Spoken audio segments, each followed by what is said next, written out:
तर विधान परिषदेसाठी शिवसेनेकडून चंद्रकांत रघुवंशी यांना उमेदवारी देण्यात आली आहे। शिवसेनेकडून चंद्रकांत रघुवंशी यांचं नाव आता जाहीर करण्यात आलेले आहे। अत्यंत महत्त्वाची बातमी आपण बघतोय शिवसेनेच्या गोट्यातून विधान परिषदेसाठी शिवसेनेकडून चंद्रकांत रघुवंशी यांना उमेदवारी देण्यात आली आहे। माझे सहकारी गिरीश गायकवाड आपल्याला सविस्तर माहिती देतील। गिरीश, नक्कीच आपण पाहतोय की 2 दिवसांपासून ही माहिती होती आणि सगळ्यात आधी TV9 वरच ही दाखवण्यात आली होती की चंद्रकांत रघुवंशी यांना शिवसेनेकडून उमेदवारी देण्यात येईल आणि आता उमेदवारीचा फोन त्यांना गेलेला आहे आणि सर्व कागदपत्र तपासण्यासाठी एक व्यक्ती सुद्धा त्यांच्या घरी पोहोचल्याची माहिती आहे। काल रात्री सुद्धा ही व्यक्ती पोहोचली होती आणि आता सुद्धा पोहोचलेली आहे। काही वेळामध्ये चंद्रकांत रघुवंशी हे विधानसभेत येतील आणि आपलं नामांकन भरतील अशी माहिती मिळते। सगळ्यात महत्त्वाचं म्हणजे नंदुरबारचे एकनाथ शिंदे यांच्या शिवसेनेचे ते संपर्क प्रमुख आहेत आणि माजी विधान परिषद सदस्य आहेत।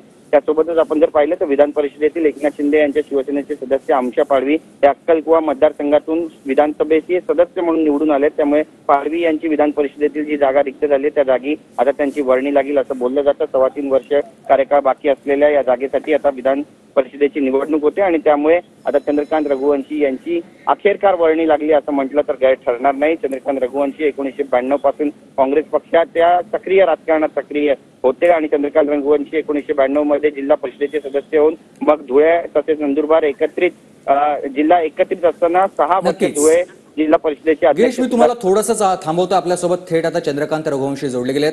चंद्रकांतजी, स्वागत आहे तुमचं आणि सगळ्यात आधी अभिनंदन। पुन्हा एकदा तुम्हाला उमेदवारी मिळालेली आहे विधान परिषदेसाठी शिवसेनेकडून। तुमची पहिली प्रतिक्रिया? नाही, खरं आहे, मला शिवसेनेकडनं उमेदवारी मिळाली आहे। माझे नेते पक्षप्रमुख आदरणीय एकनाथराव शिंदे साहेबांनी नंदुरबारच्या अक्कलकुवा विधानसभेच्या प्रचाराच्या सभेमध्ये सांगितलं होतं की आमशा पाडवी निवडून द्या, चंद्रकांत रघुवंशींना आमदार करेल आणि तो शब्द साहेबांनी पूर्ण केला। त्याबद्दल मी नंदुरबार जिल्ह्याच्या जनतेच्या वतीने साहेबांचे मनपूर्वक आभार मानतो आणि प्रामाणिकपणे नंदुरबार आणि धुळे जिल्ह्यामध्ये शिवसेनेची ताकद वाढवण्याचं काम स्थानिक स्वराज्य संस्थेच्या निवडणुकीच्या माध्यमातून आम्ही सिद्ध करून दाखवू। आज तर एकच आमदार आलेला आहे शिवसेनेचा नंदुरबार जिल्ह्यात। पुढच्या वेळेला भविष्यात 2 आमदार कसे निवडून येतील याच्यासाठी सुद्धा आम्ही काम करू। खरं तर या जागेसाठी शिवसेनेतल्या आणखी काही उमेदवारांची इच्छा होती, काही जणांची इच्छा होती उमेदवारी मिळावी, मात्र त्यांना उमेदवारी न देता तुम्हाला उमेदवारी दिलेली आहे। त्या सगळ्यांची आता समजूत कशी काढली जाईल?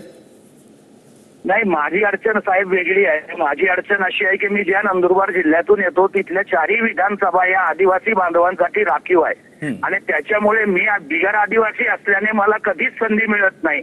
मी विधान परिषदेतच जाऊ शकतो कारण विधान परिषदेशिवाय माझ्याकडे पर्याय नाही आणि म्हणून मी मागेही 3 टर्म विधान परिषदेचा सदस्य होतो। मी शिवसेनेमध्ये 1 वर्ष माझा शिल्लक असताना राजीनामा देऊन प्रवेश केला आणि त्याच्यानंतर मला शिवसेनेने जे वचन दिलं होतं त्या वचनची पूर्तता सुद्धा आज होते आहे, त्याचा मला आनंद आहे। नक्कीच धन्यवाद तुम्ही दिलेल्या या सविस्तर प्रतिक्रियेसाठी।